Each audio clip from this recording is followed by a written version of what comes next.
मेरे दादा मरहूम बतलाया करते थे कि उनके दादा के दादा ने बहुत मजबूरी में इस्लाम कबूल किया था। भाइयों ने उनसे आंखें फेर ली। मंदिर के दरवाजे उनके और उनके बच्चों के लिए बंद कर दिए गए। किसी त्योहार में या होली दिवाली के मौके पर भी उनको अपने बीच शामिल नहीं किया जाता था। यहाँ तक कि उन्होंने अपने बच्चों को भी मना कर दिया था कि वो हमारे बच्चों के हाथों की कोई चीज़ ना खाए। उन्होंने इसके लिए इल्तिजा की, गिड़गिड़ाए, लेकिन हिंदू समाज के अलमबरदारों ने उनकी एक ना सुनी। हिंदू बनिए, मंदिर बनाते रहे, उसको सजाते रहे, बगैर इस बात की परवाह किए कि क्यों लाखों हिंदू भूखे मर रहे हैं। इस तरह हिंदुस्तान में इस्लाम की जड़ें मजबूत होती चली गईं। इन्हीं अभागों को जब इस्लाम ने गले लगाया, रोजी रोटी और पनाह दी, तो उन्होंने बीते हुए ज़माने की तरफ झांका और पक्का इरादा किया कि वो तंग दिल और संग दिल हिंदुओं से जी भर कर बदला लेंगे। जो मांस नहीं खाते थे वही गऊ का मांस खाने लगे और हर वो काम करने लगे जिससे हिंदुओं के जज्बात को ठेस पहुंचे। कभी हिंदुओं ने भी तो उनके जज्बात कुचले थे ना, उन पर जुल्म किए थे, उन पर रहम नहीं खाया था। तुम ही बताओ किसका कसूर था? उसने पूछा। बेशक जी, हमारे पूर्वजों का था, और उनसे भी ज़्यादा कसूरवार ब्राह्मण थे जो हालात को नहीं संभाल सके और अपने धर्म को सही रास्ता नहीं दिखा सके। आज उनकी पीढ़ियां उनके बोए हुए को ही तो काट रही हैं। मैंने जवाब दिया। और तुम भी तो ब्राह्मण हो। लेकिन साहब, मैं वैसा दकियानूसी ब्राह्मण नहीं हूँ। अबोहर की जिस गली में मेरी पैदाइश हुई वहाँ सिर्फ हमारा ही घर हिंदुओं का था, बाकी सब मुसलमान थे। मेरी दाई, जिसने मुझे ये दुनिया दिखाने में मेरी माँ का हाथ बटाया, एक मुसलमान औरत रायबा थी। मियाँ इरफान मेरे बचपन का दोस्त था। मुल्क का बंटवारा होने पर जब वो मुझसे बिछड़ने लगा तो मैं उससे चिपट गया। फूट फूट कर रोता और चीखता रहा, मैं तुम्हें नहीं जाने दूंगा। मेरे वालिद उस वक्त अबोहर कोतवाली में सर्विस के लिहाज से सबसे सीनियर हिंदू सिपाही थे जी। उस वक्त मुसलमान अफसरों के चले जाने की वजह से वहाँ के कर्ता धर्ता बन गए थे। एक बस लाए और पूरी हिफाजत के साथ गली में बसने वाले मुसलमान पड़ोसियों को सरहद पार कराने गए जी। आज भी आपके थाना नौलखा में चौधरी निसार अहमद सब इंस्पेक्टर इस बात के गवाह हैं कि मेरे वालिद का मुसलमानों के साथ कितना रसूल और सलूक था जी। निसार साहब उनके दोस्त हुआ करते थे। थाना नौलखा में मेरी तफ्तीश उसके पास थी। जब उन्हें ये पता चला कि मैं पंडित अमीचंद का लड़का हूँ, जो पहले ट्रैफिक पुलिस में और फिर अबोहर में थे, उनकी आंखों में आंसू आ गए। जिस्मानी रिमांड के बावजूद उन्होंने मुझे छुआ तक नहीं और ना ही किसी दूसरे को मेरे नज़दीक फटकने दिया। मुझे बड़े प्यार और मोहब्बत से रखा उन्होंने। इस बात का जिक्र किसी और के सामने मत करना। हमारे लोग बड़े शक्की हैं। बेचारा बूढ़ा अपनी भलमन साहत की वजह से मुसीबत में फंस जाएगा। मेरी बात और है। हाँ, तो देखो भास्कर, जैसा कि तुम बतला रहे हो कि ये शख्स तुम्हारे लिए रो पड़ा, तुम पर इसने बहुत रहम खाया। इसकी क्या वजह है? ये प्यार और खुलूस तुम्हारे लिए क्यों है, हालांकि तुम हमारी कौम के बदतरीन दुश्मन हो? शायद तुम नहीं समझते, मैं बतलाता हूँ। अगर तुम्हें साइकोलॉजी का थोड़ा सा भी इल्म है तो तुम समझ जाओगे। चौधरी निसार अहमद का ये प्यार और खुलूस सदियों से दबी हुई मोहब्बत और तड़प हिंदू धर्म के बारे में है, जो पुष्ट दर पुष्ट खून के साथ उसके लाशऊर में चली आई और इससे उसके बाप दादा एक प्रतिक्रिया की मजबूरी में पड़कर दबाते रहे। तुम्हारे भाने उसे एक चैनल, एक रास्ता मिल गया तो सारे बांध तोड़कर वो सब निकल कर बह निकला। दर हकीकत पिता की दोस्ती की आड़ लेकर वो अपने अनजाने में हिंदू धर्म की खातिर रो रहा था, जो कभी उसके दादा परदादाओं का मजहब था। अफसोस, ये करुणा और दार्शनिक ऊंचाइयों का धर्म खुद हिंदुओं के हाथों ही कत्ल हुआ है। आज भी ये दम तोड़ना है उन्हीं के हाथों। अगर आज भी इस कौम के रहनुमा इन खित्तों के मुसलमानों को गले लगा लें और वही अपनापन महसूस करने की कोशिश करें तो कोई वजह नहीं है कि दोबारा मिलाप ना हो। कोई गैर तो नहीं, उनका अपना ही तो खून है ना। ना जाने कितनी बातें हैं हमारे मजहब में जो हमें चुभती हैं, लेकिन हम उनके खिलाफ बोल नहीं सकते, क्योंकि ये अनपढ़ मुल्ला और मौलवी हमारे ही खिलाफ फतवा दे देंगे कि हम काफिर हैं। मिसाल के तौर पर, औरत जात को बराबरी का हक हासिल नहीं है। मर्द चार चार शादियां कर लें और जब जी चाहे तलाक दे दे। इसी वजह से औरतों की बहुत बुरी हालत है। तालीम के फैलने से अब हालात में कुछ तब्दीली आई है, वरना अगर तुम तवारीख के तालिबे इल्म रहे हो तो तुम जानते होंगे कि किस तरह मुसलमान बादशाहों के हरमों में औरतों की लाइन लगी होती थी। आज भी अरब मुल्कों में वहाँ के अमीरात को ना तो पूरी तरह से अपने रखेलों के नाम मालूम है और न वो उनको पहचान सकते हैं। अगर चचा मरता है तो भतीजे को पहला हक हासिल है कि वो चाची से शादी करे। चचा जात भाई बहनों को फंसाते हैं। जहाँ शादी होनी मुमकिन है वहाँ मोहब्बतें भी चल पड़ी हैं और शादी से पहले जिस्मानी ताल्लुकात हो जाते हैं। बहनें रिश्ते के भाइयों को फंसाती हैं, भाई रिश्ते की बहनों को पटाते हैं। एक बड़ा ही शर्मनाक लतीफ़ा है। 2 चचाजाद भाई कराची से लाहौर जा रहे थे। सर्दियों के दिन थे और डब्बा रिजर्व था। उनकी अपनी अपनी बहनें उनके साथ थीं। एक दूसरे से बोला, मियाँ सर्दी बहुत है, क्या किया जाए। दूसरा बड़ी बेगैरती से बोला, करना क्या है, तुम मेरी बहन के पास सो जाओ, मैं तुम्हारी बहन के पास सो जाता हूँ, सर्दी दूर। ऐसे रिश्तों के लिए भाइयों में दुश्मनियाँ चल पड़ती हैं। रिश्ते के भाई के लिए बहनों में जलन पैदा हो जाती है। फिर कत्ल, खून खराबा, लड़ाई झगड़े और साजिशें चल पड़ती हैं और नतीजे के तौर पर सारी कौम जिनसी भूख से तहस नहस हो जाती हैं। जहाँ जहाँ कुरान की शरह हमारी चाहत के मुताबिक होती है हम उसे अपना लेते हैं। जहाँ हमें माली नुकसान पहुँचाती है हम उसे नज़रअंदाज कर देते हैं। मॉडर्निज़म की आड़ लेकर शहर के मुताबिक मुसलमान के लिए सूद हराम है, सूद खाना मना है। लेकिन यहाँ हालात उल्टी हैं। जो मोमिन है वे तो दोज़ख से भी बदतर ज़िंदगी गुजार रहे हैं और सारे सूदखोर ज़मीन पर ही जन्नत के मज़े ले रहे हैं। उफ़ मेरे अल्लाह, अगर मेरे मुल्क वाले मेरे ये लफ्ज़ सुन लें ना तो शायद मुझे फांसी पर लटका दें, पत्थर मार मार कर मुझे जान से मार डालें। इस कदर जुनूनी है मज़हब के बारे में ये लोग। मेरी बातों की सच्चाई पर सोचने की तकलीफ़ नहीं करेंगे। अनपढ़ों का तो कहने ही क्या, पढ़े लिखों का भी अकल से वास्ता नहीं है। हम सवाल नहीं कर सकते, बुरा भला नहीं सोच सकते। मज़हब को इस कदर इन मुल्लाओं ने शिकंजे में कस लिया है कि हम 1 इंच भी इधर से उधर नहीं हो सकते, कोई तब्दीली नहीं कर सकते। हालांकि इस्लाम को भी आज के हिसाब से ऐसे ही सुधारों की ज़रूरत है जैसे मार्टिन लूथर ने ईसाई मजहब में किए थे। वो रुका। लादीनियत के बारे में जी आपका क्या ख्याल है, मैंने पूछा। लादीनियत यानी कि धर्म निरपेक्षता। ये एक बहुत शानदार चीज़ है। शायद इसी से हिंदुस्तान में जमहूरियत बची है। वहाँ कोई डिक्टेटर इसलिए नहीं बन सकता। डिक्टेटर का मज़हब दूसरे मानने से इनकार कर देंगे। पाकिस्तान में तो जो चाहे वही डिक्टेटर बन जाए, चाहे अयूब हो या कोई और, फ़र्क नहीं पड़ता। सिर्फ उसे अपने को इस्लाम का रक्षक घोषित करना होता है।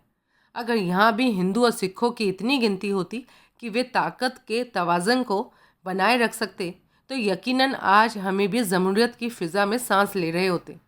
ये कहकर उसने घंटी बजाई और चपरासी से कहा कि वो मेरा खाना यहीं भेज दे। अच्छा भास्कर, तुम खाना खाओ, हम बात जारी रखेंगे। ये कहकर वो बाहर निकल गया और दरवाजे को बाहर से कुंडी लगा दी। चंद मिनट बाद रसोइया खाना दे गया। खाना खाते हुए मैं सोच रहा था कि किस कदर कमीनेपन का इज़हार किया था हमारे पूर्वजों ने। कबीर और गुरु नानक की कोशिश बेकार गई।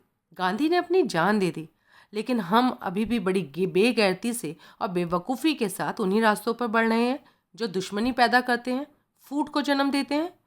जिन्हें इल्म का ख़जाना समझा जाता था, उन्हीं ब्राह्मणों ने अपनी पोजीशन का कितना नाजायज़ फ़ायदा उठाया।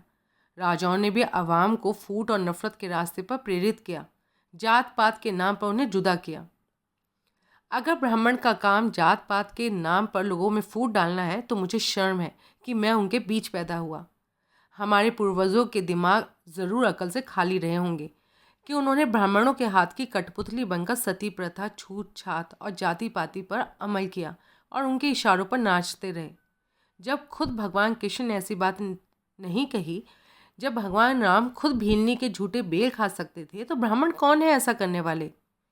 मैं इस नतीजे पर पहुंचता हूं कि ब्राह्मणों ने अपनी खुदगर्जी के लिए अपने आप को बेच दिया और राजाओं के हाथ की कठपुतली बन गए। सारी कौम को फिरकों में बांट कर रख दिया गया ताकि राजाओं के जुल्म का चक्कर बेरोक टोक चलता रहे, उनकी गद्दी कायम रहे। और उसका नतीजा ये निकला कि सदियों से कुचले हुए लोगों ने खुद हमारे खिलाफ बगावत कर दी। कितने अहमकाना तरीके से हमारे पूर्वजों ने मामूली काम करने वाले लोगों को चंडाल कहा, उनको नगरों से बाहर रहने पर मजबूर किया, उनके गलों में घंटियां बांध दी ताकि जब वो शहर आए तो ऊंची जाति वालों को दूर से ही पता चल जाए और वो उनकी छाया से भी बच कर निकल जाए। राजा गुल अनार खान के आने से मेरी विचारधारा टूटी। बातचीत दोबारा शुरू हो गई। वो बोला, हाँ भाई भास्कर, एटॉमिक एनर्जी कमीशन की क्या दास्तान है जिस पर हमारे ऊपर वाले भी बड़ा जोर दे रहे हैं। मैंने गुस्से में एक तरफ हाथ उठाते हुए कहा, ये सब इस बहन के खसम की करतूत है। कौन बहन का खसम? कौन है वहाँ? कौन है वो? बताओ। वो बोला। अब मुझे अपनी गलती का एहसास हुआ। मुझे उस तरफ इशारा नहीं करना चाहिए था जहाँ अमरीक सिंह था। मैंने जवाब दिया, वही अमरीक सिंह जनाब, खुदा जानता है कि वो कहाँ है। बेवकूफ़ मत बनाओ भास्कर, तुम्हें मालूम है कि वो कहाँ है। मैं कहता हूँ सच सच बताओ, तुम्हें नहीं मालूम कि वो कहाँ है? वो जोर से चिल्लाया। अब छुपाना फिजूल था। मैं जानता हूँ राजा साहब, वो यहाँ है, इसी किले में है। गुस्से से उसका चेहरा लाल हो गया। मेरा दिल बड़ी जोर से धड़कने लगा। तब तुमने हमारे सिपाहियों को फांसना शुरू कर दिया है? मैं कहता हूँ नाम लो उस दल्ले के बच्चे का जिसने तुम्हारे साथ उसके बारे में बात की है। वो फिर चीखा, राजा साहब, ना तो कोई संतरी है और ना ही शाही किले का आदमी। वो 596 FIU लाहौर का मेजर मकसूद है ना, जो चंद रोज़ पहले मिला था और बतलाया था कि अमरीक सिंह यहाँ है। उसने भी उधर ही इशारा किया था जिधर मुझसे हुआ है, और किसी शख्स ने मुझसे इसके बारे में बात तक नहीं की। आप यकीन मानिए। वो मेरी ज़रूरत पर हैरान रह गया। उसने उसी वक्त 596 FIU लाहौर का नंबर घुमाया और मेजर मकसूद से पूछा। अपनी तसल्ली करने के बाद बड़े गुस्से से रिसीवर पटका और मुझसे मुखातिब हुआ, तुम बच गए भास्कर, वरना आज की रात तुम पर कहर टूट पड़ना था।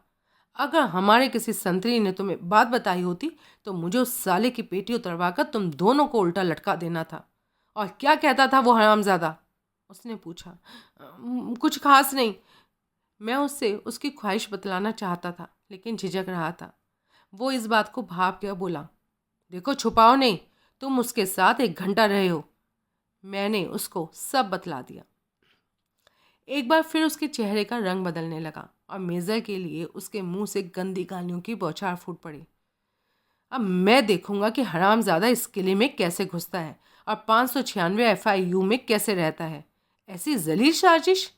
आज हर जगह ऐसे लोग शेर हैं जो मेहनत से तो ऊपर उठ नहीं सकते लेकिन कमीना रास्ता अख्तियार करके तरक्की चाहते हैं। खैर, मैं आर्मी हेडक्वार्टर को लिखूंगा ताकि बेगुनाह अफसर इसकी घिनौनी चालों का शिकार ना हो जाए। राजा साहब, अब तो मुझे ये पता चल ही गया कि अमरीक सिंह गिरफ्तार हो चुका है। अगर आप बुरा ना माने तो ये भी बतला दें कि आपने उसे किस लिए गिरफ्तार किया है, क्योंकि वो तो आपके लिए बहुत काम का आदमी था। मैंने पूछा। किसी गद्दार को कहीं इज्जत नहीं मिलती। उस दल्ले से कहीं ज़्यादा मैं तुम्हारी कदर करता हूँ। तुम्हारा सारा गैंग पकड़ा जा चुका था, अब हमें उसकी ज़रूरत नहीं रह गई थी। अगर हम अब उसे पैसे देते तो किस लिए, और अगर ना देते तो वो हमें नुकसान पहुंचा सकता था। लिहाजा सलाखों के पीछे है। आप उसे कब तक रखेंगे? कम से कम 15 साल। जी, वो मेरे बारे में आपका क्या ख्याल है? तुम्हारा मुकद्दर भी वही है, ना उससे बुरा ना अच्छा। वो मैंने सुना है आप मुझे मार देंगे। नहीं, हम कहीं तुम्हें कैद में फेंक देंगे, लेकिन मौत आप बनने के लिए। क्या मेरे वापस जाने का कोई इम्कान है? कोई इम्कान नहीं।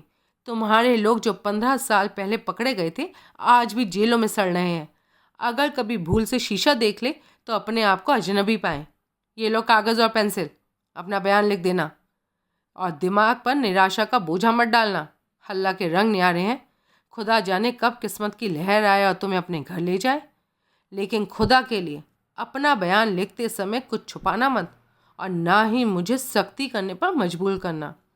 अगर अजाब का सिलसिला शुरू हो गया ना तो फिर उसका कोई अंत नहीं होता, इसलिए इससे बचना। हम परसों मिलेंगे। ये कहकर उसने घंटी बजाई। संतरी आ गया और मेरी आंखों पर पट्टी बांध दी। मैं अपनी कोठरी में था। तफ्तीश का पहला दिन कोई बुरा साबित नहीं हुआ था। मैंने खाना खाया और ख्यालों में खो गया। क्या ये हमेशा इसी तरह मेरे साथ सलूक करेगा? तभी मुझे वो घड़ी याद आ गई जब एक बार गुस्से में उसका मूड बदला था और वो जलती आंखों से घूरने लगा था जैसे मुझे निकल जाएगा। उसकी रगों का हिंदू खून कब तक मेरी हिफाजत करेगा? हिंदुओं के खिलाफ मुसलमानों के दिलों में पलने वाली नफरत उस पर गालिब नहीं हो जाएगी? इन्हीं ख्यालों में खोए हुए जाने मुझे कम नींद आ गई। मैंने अपना बयान तैयार कर लिया था। 2 दिन लिखते बीत गए। तीसरे दिन कोठरी खुली और मुझे पूछताछ के कमरे में ले जाया गया। राजा साहब वहाँ मौजूद थे। मैंने उन्हें कहा, अस्सलाम वालेकुम। नमस्कार, उन्होंने जवाब दिया। एक मुस्कान उनके होठों पर नाच रही थी। मैंने अपना बयान उनके सामने रखा और वो कागज़ों को पढ़ने लगे। शायद वो मेरा 596 FIU लाहौर वाला बयान पढ़ चुके थे। उनकी आंखें और मुंह खुला का खुला रह गया था। ओ मेरे खुदा भास्कर, तुम तो कमाल के आदमी हो। क्यों जनाब, ऐसी क्या बात हो गई? तुम्हारी याद है कि फोटोग्राफिक कैमरा? मेरे खुदा, फुल स्टॉप और कॉमे तक का भी फ़र्क नहीं है तुम्हारे पहले उस बयान में। लगता है जैसे कोई तुम्हें बोल कर लिखाता गया हो और तुम कलम घसीटते रहे हो। मेरी तसल्ली हो गई कि एटॉमिक एनर्जी कमीशन की कहानी में कोई सच्चाई नहीं है। अगर तुम्हारे पास कोई और ख़ास बात कहने की है तो बतलाओ। नहीं जनाब, बिल्कुल भी नहीं है, मैंने जवाब दिया। ठीक है, तुम्हारा बयान टाइप करवा कर ऊपर भेज दूंगा। अगर ऊपर वालों की तसल्ली हो गई तो फिर तुम्हारा मुकदमा चलेगा, वरना फिर तुम्हें आगे पूछताछ के लिए बुला लेंगे। तब तक मैं तुम्हें रोज़ बुला लिया करूँगा। आओ, बाहर धूप में बैठते हैं, यहाँ बहुत सर्दी है। थोड़ा गपशप मारेंगे, कुछ मुझे भी मूड बदलने का मौका मिलेगा। मैं भी जंगली बन गया हूँ, तुम्हारे जैसे जंगली लोगों की तफ्तीश करते हुए, जिन्हें खुद अपने आप पर रहम नहीं आता, चल देते हैं मुंह उठाकर पाकिस्तान की तरफ जैसे उनके बाप का घर हो, और यहाँ उनका लाल गलीचों से इस्तकबाल किया जाएगा। यही बात मुझे गुस्सा दिलाती है। तुम हिंदू लोगों ने मेरे बाप दादाओं के साथ जो जुल्म किया था वो सब मेरी आंखों के आगे आ जाता है और मैं होश खो बैठता हूँ। उन्होंने जिनके साथ जानवरों जैसा सलूक किया, उनके साथ मैं कुत्तों जैसा सलूक करता हूँ। पता नहीं क्यों मैं तुम्हारे साथ आराम से बात करता हूँ। जिस दिन तुम यहाँ आए, मैंने तुम्हारी केस हिस्ट्री पढ़ी तो महसूस किया कि खुदा तुम्हें पहले ही बहुत सज़ा दे चुका है। उसने तुमसे प्यारा प्यारा घर छीन लिया, एक प्यारी सी बीवी छीन ली है जिसका तुम्हारे साथ थोड़े दिन पहले ही शादी हुई थी, और जब तुम्हें पकड़े गए तो वो हामिला थी। हामिला यानी कि गर्भवती। मुझे तुम पर रहम आता है। अच्छा, उधर देखो जरा। हमारी कुर्सियों का मुंह शाही किले के घास के मैदानों की तरफ था, जहाँ सैकड़ों मर्द, औरतें, बच्चे घूम रहे थे। ज़्यादातर जोड़े थे, सिर्फ कुछ औरतों ने बुर्के पहन रखे थे, बाकी साड़ी या कुर्ते शलवार में थी। छत पर बैठे मुझे लग रहा था जैसे मैं राजा अकबर हूँ और दिल्ली का मीना बाजार देख रहा हूँ। सचमुच मुझे दोनों जगहों के बाजारों में कोई फ़र्क नज़र नहीं आ रहा था।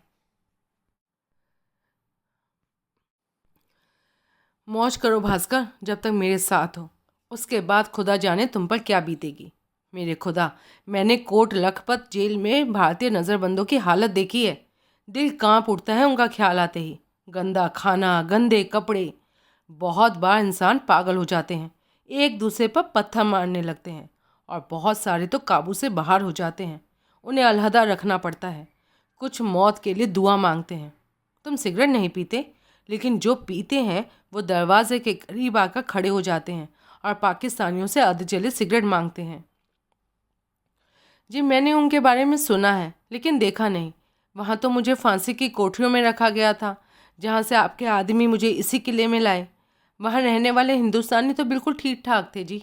फिर फांसी का इंतज़ार करते हुए पाकिस्तानी कैदी उन पर अपना रहम लौटाते हैं। शायद इस तरह ही खुदा उन पर रहम कर दे और वो फांसी से बच जाएं, मैंने कहा। वैसे दूसरी बात जो उन्हें ठीक ठाक रखती है वो ये कि अभी हवालाती हैं, उनको सज़ा नहीं हुई है, इसलिए उनसे काम नहीं लिया जाता, वरना पाकिस्तान की जेलें हिंदुस्तानियों के लिए दोज़ख हैं।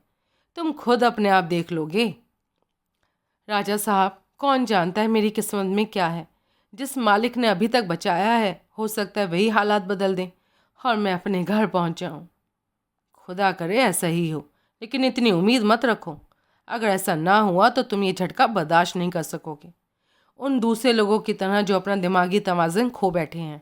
खैर छोड़ो, आओ तुम्हारे मज़हब की बातें करें, जो कभी हमारा मज़हब हुआ करता था। तुम ब्राह्मण सीधे साधे लोगों को ठगते क्यों हो? उसने पूछा। राजा साहब, ये हमारी कौम के जवाल की लंबी दास्तान है। जवाल यानी कि पतन, जिसे आप नहीं जानते होंगे। पुराने वक्तों की बात है, जिन्हें हम हिंदू लोग सतयुग कहते हैं। लोगों के पास खाने को काफ़ी था और वो अपना सबसे बड़ा फ़र्ज़ इबादत समझते थे, ताकि उनको निजात मिल सके। क्या दुनिया की तवारीख में राम की मिसाल मिलती है? क्या दुनिया की मजहबी किताबों में कोई ऐसा शख्सियत है जिसको भगवान बुद्ध और महाराजा अशोक के साथ मुकाबला किया जा सके? ये उस ज़माने की बात है जब हमारी कौम के लोगों ने अपने दानिशमंदों, वैज्ञानिकों, विद्वानों की पनाह ली और इस बात के लिए इल्तिजा की कि वे इन्हें रास्ता दिखाएं। वही हमारे सबसे बड़े रहबर थे, जिन्हें दुनिया बनाने वाले ब्रह्मा के बारे में इल्म हासिल था, इसलिए उनको ब्राह्मण कहते हैं। उनका सबसे बड़ा काम लोगों की रहनुमाई करना था। इसके अलावा वो कुछ नहीं करते थे और अपनी ज़िंदगी खैरात पर काट देते थे। भारत में तालीम झुकना और भिखारी बनकर रहना सिखलाती थी जनाब। उन दिनों लोग अपना फ़र्ज समझते थे कि वे ब्राह्मणों की ज़िंदगी की ज़रूरतें पूरी करें, लेकिन वक्त के साथ साथ कौम का जवाल हो गया। जवाल यानी कि पतन हो गया। भगवान कृष्ण ने गीता में कलयुग आने के बारे में कहा ही है। लोग ब्राह्मणों की बेकदरी करने लगे। उन्होंने भी भूखे और अकाल से बचने के लिए जीने के दूसरे रास्ते निकाल लिए। वे बहुत सारे अलग अलग देवताओं के नाम पर लोगों को ठगने लगे। वहम परस्त लोग उनका शिकार होते चले गए। आप भगवत गीता पढ़ें तो आपको पता चलेगा कि भगवान कृष्ण ने इस वक्त के ज़माने को यानी कि कलयुग के बारे में ये कहा था कि कल का मतलब मशीन और युग का मतलब ज़माना, और ये भी कहा था कि कलयुग कलह, झगड़े, फसाद और अकाल का ज़माना होगा। हाँ, एक भी बात झूठी नहीं है भास्कर। वाकई ये फसाद और भुखमरी का ज़माना है। घरों में फसाद, गलियों में फसाद, गांव में फसाद, नगरों में फसाद, सूबों में फसाद, मुल्कों में फसाद। चारों तरफ भूख की भूख नाच रही है। भगवान कृष्ण ने ठीक ही कहा था, जैसा कि तुम बतला रहे हो। जी चाहता है उन्हें सजदा करो। और कितनी दिमागी तौर पर दिवालिया रही होगी वो कौम जिसने उनकी चेतावनी की तरफ ध्यान नहीं दिया। टेक्सला यानी कि तक्षशिला, जो कि अब पाकिस्तान में है, किसी ज़माने में हिंदुओं की सबसे बड़ी यूनिवर्सिटी हुआ करती थी। लेकिन अफसोस, इस अजीम मुल्क के बेटे और बेटियां आज मामूली कामों के लिए दूसरे मुल्कों में धक्के खाते हैं। वे गैर मुल्की लोगों के जूतों तो जबान से चाट कर चमकाते हैं, लेकिन अपने मुल्क के लोगों को हिकारत की निगाहों से देखते हैं। कितना गंदा मुल्क है, बिल्कुल रहने के काबिल नहीं है। और वह जो कुछ हमारे मज़हब की नींव है, वो सब देखने तक को नहीं मिलता है। रूह को चैन नहीं, लेकिन शराब, पैसा और औरत के पीछे दिन रात भटकते हुए कुत्तों की तरह हैं ये लोग। वो कहते हुए रुके। आप बिल्कुल दुरुस्त फरमा रहे हैं राजा साहब। हिंदो पाक कित्थे का हर समझदार बशर ऐसे ही ख्यालात रखता है जैसे आपके हैं, लेकिन आसपास की दुनिया ऐसी है कि हम सब कठपुतली बनकर रह गए हैं। बड़ा बनने की दौड़ में हम उन बेवकूफ़ लड़कों की तरह हैं जो वक्त गुजारने के लिए साबुन के बुलबुले बनाकर हवा में फेंकते हैं और उनके पीछे भागते हैं। आखिर में जब ज़िंदगी की नंगी सच्चाइयाँ हमें मुंह चढ़ा रही होती हैं, तो हम उन बेजान दीवारों और कब्रों की तरह होते हैं जिनको गिराने पर कोई आवाज़ नहीं आती। कुएं में गिरे हुए इंसान को डुबोने की ज़रूरत नहीं है, उसका अपना बोझा काफ़ी है। इंसानियत गुनाहों के बोझ से इस कदर भारी हो गई है कि वो धीरे धीरे डूब रही है। कितनी प्यारी बातें करते हो भास्कर, कहीं तुम शायर तो नहीं? मामूली सा राजा साहब, मुझे फ़क्र हासिल है कि मैं हिंदी शायर बच्चन के नज़दीक रहा हूँ। जनाब नज़ीर बनारसी, मेला राम वफ़ा, अता मोहम्मद शीला जैसे उर्दू शायर मैंने करीब से सुने हैं, और इसलिए कई बार मैं शायराना अंदाज में बोलता हूँ। मैंने मिर्ज़ा गालिब, हकीम मोमिन, मीर तकी मीर, सौदा, हफीज़ जालंधरी, फैज़ अहमद फैज़ और शकील बदायूं का सारा कलाम पढ़ा है। मैं खुद हिंदी में लिखता हूँ और मेरे गीतों के record star Hindi recording company Banaras ने उस वक्त भरे जबकि मेरी उम्र सिर्फ 18 साल थी। मेरा कलमी नाम मधु मोहन भास्कर है जी। मधु क्या? जी, वो मेरी पहली महबूबा थी। चढ़ती जवानी का प्यार था, मैं उसके लिए पागल था। वो मुझे मसूरी में मिली, Francis girls higher secondary school, Daryaganj, Nai Delhi की तालिबा थी। जॉन कीट्स की नज़म दी नाइट के हीरो की तरह उसने मुझ पर बोसों की बौछार लगा दी और फिर गायब हो गई। अपना गलत पता देकर मैं महीनों दरियागंज नई दिल्ली की गलियों में भटकता रहा, पढ़ाई की परवाह किए बगैर। मैं बिल्कुल पागल हो गया था जनाब। ये 1960 की बात है। तब हिप्पी लोग पैदा भी नहीं हुए थे जब मैंने इनकी तरह लंबे लंबे बाल बढ़ाए थे। उस वक्त मैं अपने ज़माने से 10 साल आगे था। लड़के और लड़कियां जब मेरे पास से गुजरते तो फिक्रे कसते, लेकिन मैं उसके ख्यालों में इस कदर खोया हुआ रहता कि ज़रा भी परवाह न करता। नतीजा ये निकला जनाब कि मैं 12वीं में फ़िज़िक्स में फ़ेल हो गया। मेरे लिए बहुत बड़ा झटका था ये। मैं बहुत होशियार तालिबे इल्म रहा था। मैट्रिक में मेरे 72% अंक थे। मेरे होश ठिकाने आ गए। फिर मैंने सितंबर में इम्तिहान पास किया। उसके बाद निजी तौर पर बीए किया। फिर बीएड करने के लिए मोगा चला गया। वहाँ मेरी मुलाकात मेरी मौजूदा बीवी से हुई। इसने वो सारे जख्म भर दिए। 4 साल की मोहब्बत के बाद हमने शादी की, और इसके बाद तो जनाब आप जानते ही हैं। ये दल्ला अमरीक सिंह तुम्हें कहाँ मिला? जी वो मेरे ख्याल से ये दफ्तर वालों की गलती थी जो मुझे उसके सामने किया मेरे कमरे में ठहराया था। खैर भास्कर, तुम्हारे साथ बहुत दिलचस्प दिन बीता है आज, और ऐसे ही कई दिन और बीतेंगे। मुझे तुमसे हमदर्दी है, इसलिए अपने आप को खुश रखो। यही एक रास्ता है। गीत गाओ, किताब पढ़ो। हमारे यहाँ बड़ी अच्छी लाइब्रेरी है। मैं तुम्हें कुछ किताबें वक्त गुजारने के लिए भिजवा दूंगा। इसके बाद उन्होंने संतरी को बुलाया और मुझे ले जाने के लिए कहा। फिर मैं अपनी कोठरी में था। चंद मिनट बाद राजा साहब मेरी कोठरी में आए और 2 किताबें दी, रिडल्स ऑफ द यूनिवर्स और लेडी चैटरलीज लवर। पहली पहली अर्नेस्ट हैकल की और दूसरी डीएच लॉरेंस की लिखी हुई थी। मैंने दूसरी किताब पढ़ रखी थी, इसलिए उसे वापस कर दिया और पहली वाली रख ली। यही दुनिया के मज़हबों पर एक बहुत शानदार किताब थी जिसने मेरी आंखों के सामने नए आसमान रोशन कर दिए। उसके बाद मैं इसे बार बार पढ़ता गया और राजा साहब मिलते रहे। मैं वहाँ 6 महीने रहा।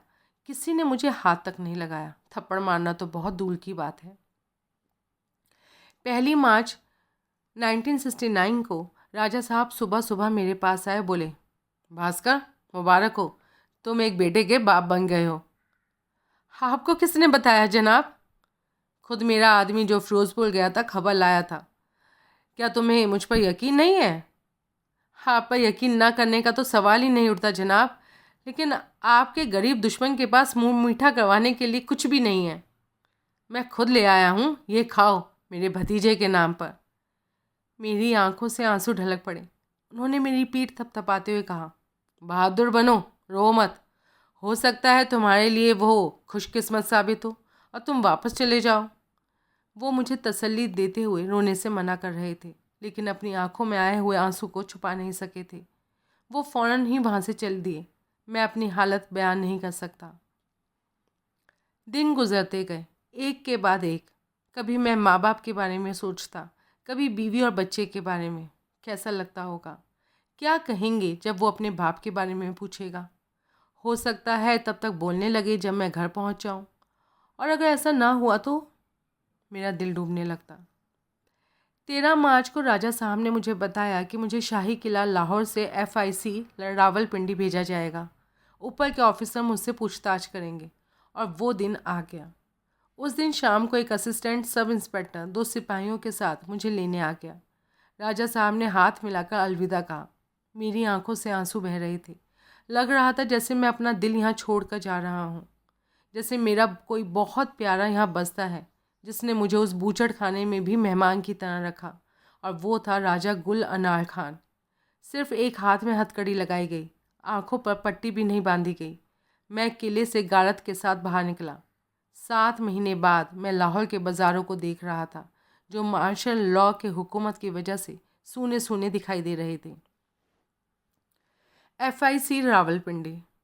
रास्ते में मुझे ASI ने समझाया, देखो तुम किसी से फालतू बातें नहीं करोगे और किसी को ये नहीं पता चलने दोगे कि तुम हिंदुस्तानी हो। मैंने तुम्हारी आंखों पर पट्टी नहीं बांधी है ताकि बेवजह का हजूम इकट्ठा ना हो। हमारे लोग बहुत सिरफिरे हैं और ना जाने कोई तुमसे गलत हरकत कर दे, इसलिए हमारे लिए संभालना मुश्किल हो जाएगा। 1965 की जंग का असर अभी लोगों के दिमाग से गया नहीं है। तुम्हारे बारे में अगर कोई पूछेगा तो मैं यही बतलाऊंगा कि तुम एक फ़रार फौजी हो और हम तुम्हें तुम्हारी यूनिट में रावलपिंडी छोड़ने जा रहे हैं। वही बात तुम कहना। बहुत बेहतर जनाब। ये कहकर मैंने जवाब दिया। भगवान जाने क्यों जब हम गाड़ी में दाखिल हुए तो मेरा दिल डूब रहा था। अभी गाड़ी चली नहीं थी कि सूबेदार मोहम्मद असलम 596 FIU लाहौर वाला वहाँ आ टपका। जब उसने मेरी आंखें खुली और हथकड़ी एक हाथ में लगी देखी तो वो ASI पर बरस पड़ा। तुमने इसके दोनों हाथ पीछे को क्यों नहीं बांधे और इसकी आंखों पर पट्टी क्यों नहीं बांधी? थानेदार ने जवाब दिया, इसे बंद डब्बे में रात का सफ़र करना है, 2 सिपाही मेरे साथ हैं, लिहाजा मैंने इसकी कोई ज़रूरत नहीं समझी। मैं इसे बेवजह का तमाशा भी नहीं बनाना चाहता, इसलिए इसकी असलियत जानकर लोग इस पर हमला कर सकते हैं और मेरे लिए मुसीबत खड़ी हो सकती है। अगर तुम मुसीबत से नहीं निपट सकते तो तुम्हारे पास हथियार किस लिए हैं? वही करो जैसा मैंने कहा है, उसने कहा। तब तक लोग डब्बे के आसपास इकट्ठे होने शुरू हो गए थे। उन्होंने या अली के नारे भी लगाने शुरू कर दिए। प्लेटफॉर्म पर पेट्रोलिंग करते हुए फौजी दौड़कर आए और उन्हें वहाँ से खदेड़ दिया। सूबेदार अपनी अहमकाना हरकत का नतीजा देखकर वहाँ से खिसक गया। डब्बे का दरवाज़ा बंद कर दिए गए। थानेदार ने एक बार फिर हथकड़ी मेरे एक हाथ में कर दी और आंखें खोल दी।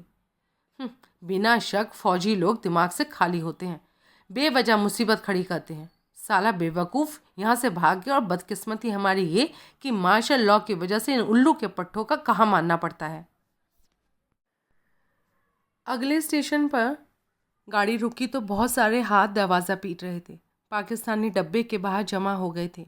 वो मुझे देखना चाहते थे। दरवाज़ा बुरी तरह झंझोड़ा गया। लगता था जैसे इसके पेच अब उखड़े और अब उखड़े। लोग थानेदार पर गालियाँ बरसा रहे थे। शायद कोई छोटा मोटा स्टेशन था जहाँ फ़ौज की व्यवस्था नहीं थी। हालत एक बार फिर बिगड़ गए। थानेदार सूबेदार को गालियाँ दे रहा था जिसने उसके लिए सरदर्द पैदा कर दिया था। अब ईंटें बरसनी शुरू हो गई।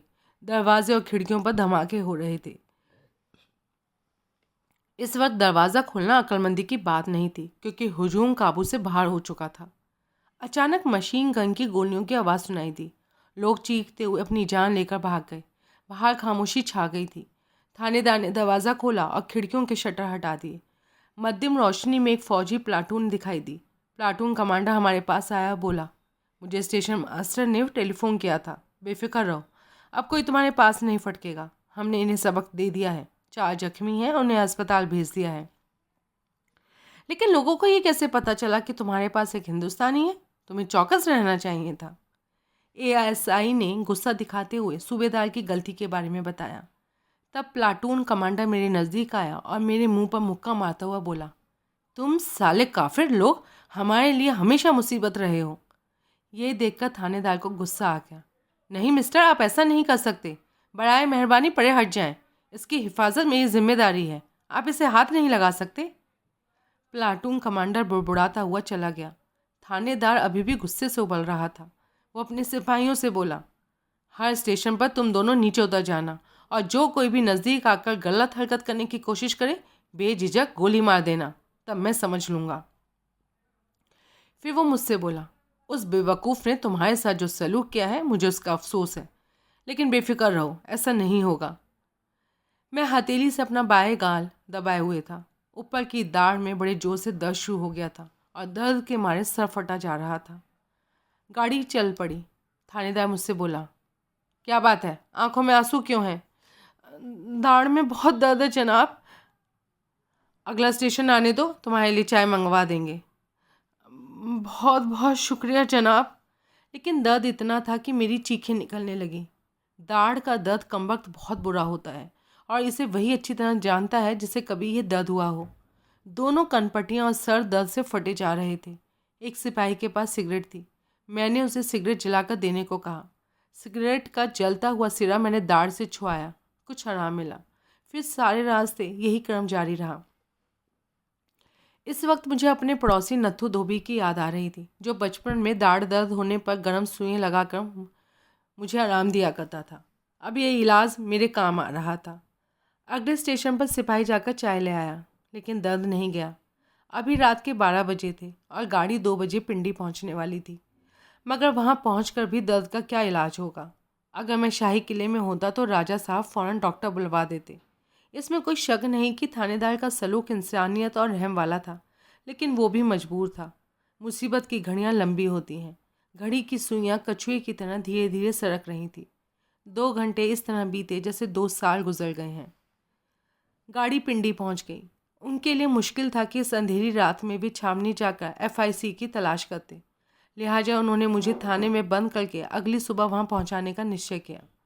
वहां बंद करते हुए थानेदार ने हवलदार को मेरे दर्द के बारे में बतलाया और कहा, अगर वो कुछ कर सकता है तो करें। हवालात में एक और पाकिस्तानी बंद था। हवलदार ने उसे आवाज़ें दी, ओ महिदे, इसको थोड़ी अफीम दे दो, इसकी दाढ़ में बहुत दर्द है। वो शख्स ऊँघता हुआ उठा, अपनी बगल में हाथ मारा और अफीम की डली निकाल कर दी। इतनी नहीं, इससे तो ये मर जाएगा, इसका चौथा हिस्सा दे दो, मैं अभी चाय भिजवाता हूँ। हवलदार बोल रहा, जनाब आप जाकर आराम करें, मैं सब संभाल लूँगा।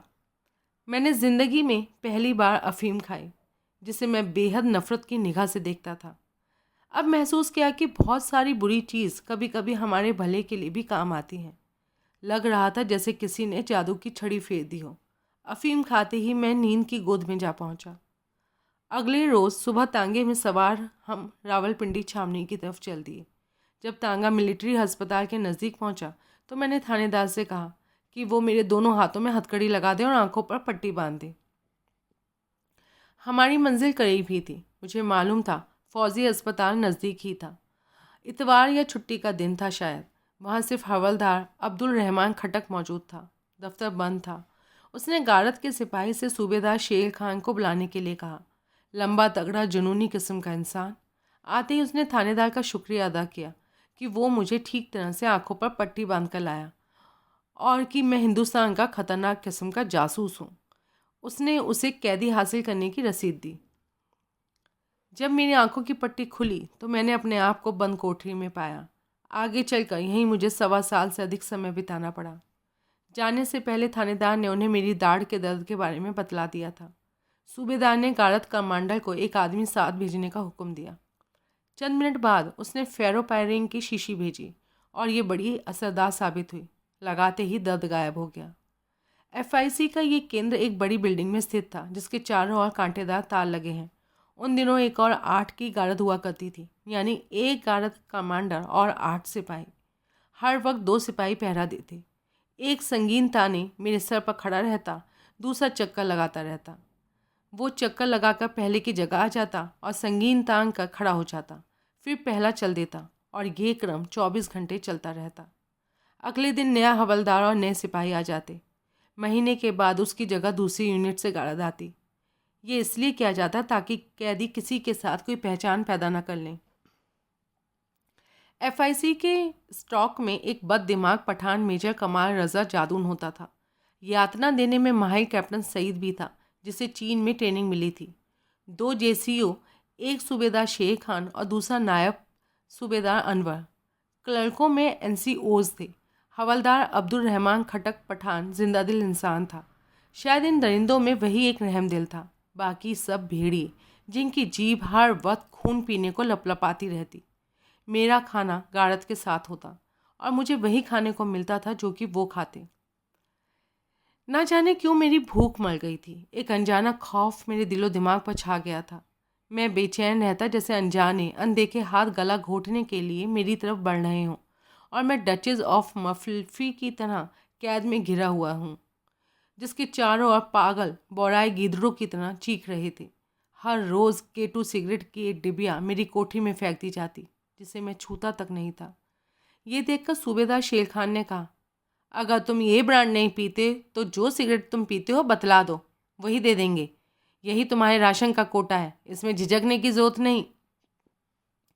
मैं कभी सिगरेट पीता भी नहीं था। यूं ही उसे टलकाने के लिए मैंने कह दिया, जनाब मैं 3 कासल सिगरेट पीता हूँ। मैंने कभी सपने में भी नहीं सोचा था कि मुझे वही सिगरेट मिलेगी, क्योंकि उन दिनों उस सिगरेट की डिब्बी 8 रुपये की आती थी। मुझे हैरानी हुई कि अगले दिन से वही सिगरेट देने शुरू कर दिए गए। अब मैं मुसीबत में फंस गया। अगर सिगरेट नहीं पीता तो झूठा समझा जाऊंगा और अगर पीना चाहूँ तो पी नहीं पाऊंगा। धुएं से मुझे सख्त नफरत थी और मेरे पिता भी कभी जलती हुई सिगरेट लेकर मेरे कमरे में नहीं आया करते थे। अब मैं किसी अभ्यस्त की तरह सिगरेट पीने लगा और 2-3 दिन के बाद ही मुझे खुद खासा मज़ा आने लगा। अब मैं अपने कोटे की सिगरेट ख़त्म करके गार्ड वालों से टोटे मांग मांग कर पीता। वे मेरे सामने इस तरह से सिगरेट का टोटा फेंकते जैसे कुत्ते के आगे रोटी फेंकी जाती है। अब मुझे एकांत बिताने का साधन मिल गया। आदत ना सही, समय बिताने का एक जरिया ही सही। मेरे जीवन की खाली घड़ियाँ धुएं से भर गईं। लगता था जैसे जीवन के सभी सपने किसी ने बारूद लगाकर उड़ा दिए हों और उनका धुआं हवा में तैर रहा हो। मैं उसी हवा में हर समय सांस लेता, सांस छोड़ता था। यहाँ मेरा तीसरा दिन था। मैंने गारद के सलामी देने की आवाज़ सुनी। लकड़ी का दरवाज़ा खुला और सामने घुंघराले बालों वाला एक मोटा पठान ऑफिसर मुझे घूर रहा था। मैंने उसे सलाम किया। उसने सर हिलाकर सलाम का जवाब दिया। तुम शाही किलों में कितने दिन रहे? तकरीबन 6 मास जनाब। तुम्हें उन्होंने क्या क्या तकलीफ़ें दी? मुझे थप्पड़ तक नहीं मारा जनाब। है? हमसे इस किस्म के सलूक की उम्मीद ना रखना। हमें पूरी सच्चाई बतलाओ, नहीं तो हम खुद निकाल लेंगे। मैंने पहले ही सच बतलाया है जनाब। यही वजह थी कि शाही किले वाले अफसरों ने मुझे बिल्कुल कुछ नहीं कहा, वरना मैं उनका रिश्तेदार तो नहीं था। मैंने उन्हें जवाब दिया। तुमने तो हमें सच का 1% भी नहीं बतलाया है। पूरा सच तो बहुत दूर की बात है। ज़्यादा चालाक बनने की कोशिश मत करो। मुझे मालूम है कि तुम एक तरबियत याफ्ता जासूस हो, लेकिन याद रखो, आदमी हर एक को बेवकूफ़ नहीं बना सकता। अगर तुम हमें तंग नहीं करोगे, हम भी तुम्हें तंग नहीं करेंगे, वरना ज़िंदगी तुम्हारे लिए दोज़ख बन जाएगी। ये FIC है, final interrogation centre of Pakistan. यहाँ आकर या तो इंसान टूट जाते हैं या उनकी सांस टूट जाती है। ये कहकर वो बड़ी मक्कारी से मुस्कुराया और धड़ाक से दरवाज़ा बंद करके चल दिया। मेरा शक सही निकला। जिस बात का डर था वही सामने आ गई। आने वाले खतरों की परछाइयाँ मेरी आत्मा के पर्दे पर पड़ रही थी और भयानक शक्लें बना रही थी। पाकिस्तान का ये आखिरी पूछताछ केंद्र मेरी ज़िंदगी का आखिरी पड़ाव बनने जा रहा था। उस शाम खाना खाया आया, लेकिन मैं 2 ग्रास भी नहीं खा सका। यही कम खाना उस रात मेरे लिए वरदान साबित हुआ। शाम को सूबेदार शेर खान आया। उसने मुझे कच्छे के अलावा सभी कपड़े उतार देने को कहा और हुक्म दिया कि चारों कंबल तह करके सर पर रखूं और सारी रात टहलता रहूं। उसने मेरे एक हाथ में हथकड़ी लगवा दी और गारद कमांडर को हुक्म दिया कि जब भी मैं टहलना बंद करूं, वो मुझे जंगले के पास घसीट के थप्पड़ मारे। हर घंटे के बाद मैं 5 मिनट बैठ सकता था। यातना आखिर यातना है और इसकी कोई सीमा नहीं। अगर हम किसी को यातना देने पर तुल जाएं तो उसके हज़ारों रास्ते हैं। सूबेदार ने उस रात मेरे लिए यही तरीका सोचा था। कम रोटी खाने के कारण मुझे नींद महसूस नहीं हो रही थी, लेकिन ठंडी हवा जिस्म को चीरे चली जा रही थी। रोंगटे खड़े हो गए थे और 596 FIU लाहौर की मार दर्द जगा रही थी। रात के 3 बजे मैं बेहोश होकर गिर पड़ा। गारद कमांडर ने मुझे घसीट कर चांटे लगाए, लेकिन बेसूद। उसने मुझ पर पानी फेंका, फिर भी होश नहीं आया। उसने सूबेदार को बुलाने आदमी भेजा था। रात को कोठरी के ताले की चाबी उसी के पास रहती थी। रात को ताले लगाने के बाद उसे कपड़े से सील कर दिया जाता था, जिसे सुबह आकर नया गारद कमांडर खोला करता था। वो आया, ताले की सील तोड़ी गई और ताला खोला गया। उसने आकर मेरी नब्ज़ देखी। मैं जिंदा था। उसने हुक्म दिया कि मुझे कंबलों में लपेट कर एक कोने में डाल दिया जाए। 2-3 घंटे के बाद चिड़ियों के शोर से मेरी आँख खुली। उसका घोंसला कोठरी में ही था। मुल्ला फजल की अजान दे रहा था। मैंने आंखें मली। पूर्व से सूर्य की लाली झांक रही थी। संतरी ने मुझे इशारा किया, वैसे ही पड़े रहो। मैंने फिर कंबल लपेटे और सो गया। 8 बजे सूबेदार ने कोठरी खुलवाई। मैंने उसे सलाम किया। सर हिलाकर उसने जवाब दिया। नाश्ता आया तो मैंने सिर्फ चाय पी। सूबेदार ने पूछा, अब तुम कैसे हो? मैंने जवाब दिया, जनाब थकावट बहुत है। इस पर वो बोला, ये सब तुम्हारी करनी का नतीजा है। तुम मेजर साहब की तसल्ली करा दो, तभी बच सकते हो, वरना कोई उम्मीद नहीं। कहकर वो चला गया। दरवाज़ा बंद कर दिए गए। गाड़ियों का आवागमन बढ़ रहा था। एक के बाद एक कार या जीप FIC में दाखिल हो रही थी। ऐसा क्यों हो रहा है, मैंने सोचा। मुझे इसका जवाब भी मिल गया। दरवाज़ा खुला। गार्ड ने मेरी आंखों पर पट्टी बांधी, हाथों को पीछे की तरफ करके हथकड़ी लगाई और मुझे यातना कश की ओर ले चले। जब आंखों से पट्टी उतरी तो मेजर जादुन अपनी फ़ौज के साथ मेरे सामने था। उसके बगल में यातना देने में माहिर टॉर्चर एक्सपर्ट डॉक्टर सईद बैठा था।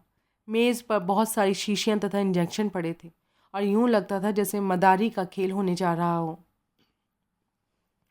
डॉक्टर सईद ने मुझे कुर्सी पर बिठाया और मेरी पलकें खोलकर उनमें गाढ़ा पदार्थ डाल दिया। फिर मेरे हाथ में अखबार थमाकर पढ़ने को कहा। कुछ भी नहीं पढ़ा जा रहा था, हर चीज़ धुंधली नज़र आ रही थी। वे मुझे यही खौफ देना चाहते थे कि उन्होंने मेरी देखने की ताकत छीन ली है। मुझे पता था ये सब ड्रामा है। काश मैं अपनी आंखें पहुंच सकता, लेकिन हाथ पीछे को बंधे थे। झूठ पर सच्चाई की मोहर लगाने के लिए डॉक्टर सईद ने कहा, चलो इस पर रहम करते हैं, इसकी आंखें ठीक कर दे। ये कहकर उसने सिरिंज भरी और बाजू में इंजेक्शन चढ़ा दिया। उसने मेरे हाथ खोले और आंख पोंछने को कहा। जब मैंने आंखें पोंछी तो मैं बिल्कुल ठीक ठाक देख सकता था, कुछ भी धुंधला नहीं था। मैंने उससे कहा, कैप्टन साहब क्यों अपने आप को तंग कर रहे हो और मुझे भी? आपको ये मार्फिया का इंजेक्शन मुझ पर कोई असर नहीं करेगा। मैं विस्की की पूरी बोतल पीकर आराम से चल सकता हूँ। आपके इस तमाशे का मुझ पर कोई असर नहीं होगा। मैं अच्छी तरह समझता हूँ आप मुझे जहनी तौर पर खौफजदा करना चाहते हैं। जब आपका मरकज़ अमाल, यानी कि जिसको डराया जा रहा हो, जब आपका मरकज़ अमाल आपके इरादों से वाकिफ़ हो तो आपकी हर कोशिशें फिजूल हैं। आपने मेरी आंख में खाली गोंद डालकर मुझे यह एहसास कराना चाहा था कि आप मुझे अंधा करने जा रहे हैं। ये सुनकर उसने अपनी आंखें फैलाई। ओह, ये तो मैं भूल ही गया था कि तुम साले पक्के शराबी हो। ये कहकर उसने मुझे मार्फिया का एक और इंजेक्शन दे दिया। इससे मेरा ब्लड प्रेशर एकदम बढ़ गया और चंद मिनट बाद मैं होश खो बैठा। अब उसने अपनी कार्रवाई शुरू की और मेरा मनोवैज्ञानिक विश्लेषण करने लगा। उसने मेरे अचेतन मन को यह सुझाव दिया कि मैंने किसी का नाम लिया है। मैंने पूछा, कितने अक्षर का नाम था? वो बोला, 5 अक्षर का।